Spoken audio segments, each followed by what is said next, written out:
Do you agree that any Democrat politician, or let me be clear, any Republican politician that had knowledge of the fraud and was complicit should be prosecuted?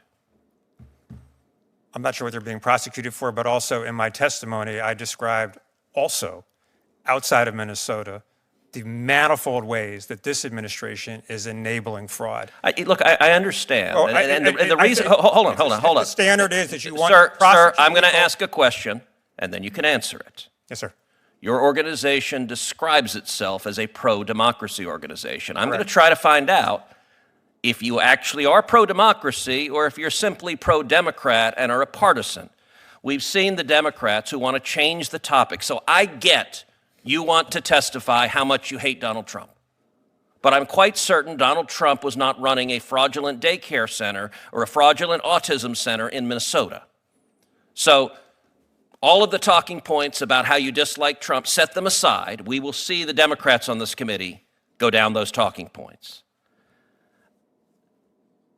Do you believe elected politicians in Minnesota who were aware of this fraud and were complicit in it should be prosecuted? Should there be accountability? There absolutely should be accountability. It is not normal to prosecute government officials for not prosecuting fraud.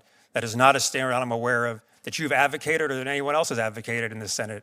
So do you think it's perfectly okay? I did not say if it's okay. If let's say Governor Walz or Attorney General Ellison knew about the fraud, benefited from the fraud in terms of bundling votes, benefited from the frauds in terms of collecting campaign finance violations, and deliberately looked the other way. You think that's not criminal conduct? In that hypothetical, it is not okay. 100% not okay.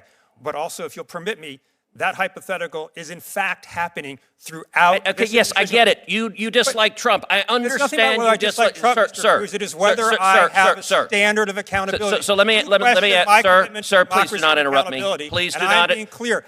Please do not interrupt me. Please do not interrupt me. Sir. You may answer questions after I ask them.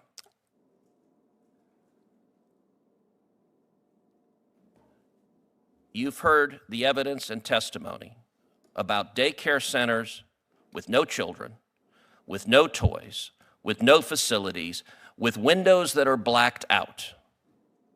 Do you believe it is possible that the officials sending millions of dollars to those fake daycare centers and fake autism centers didn't know what was going on?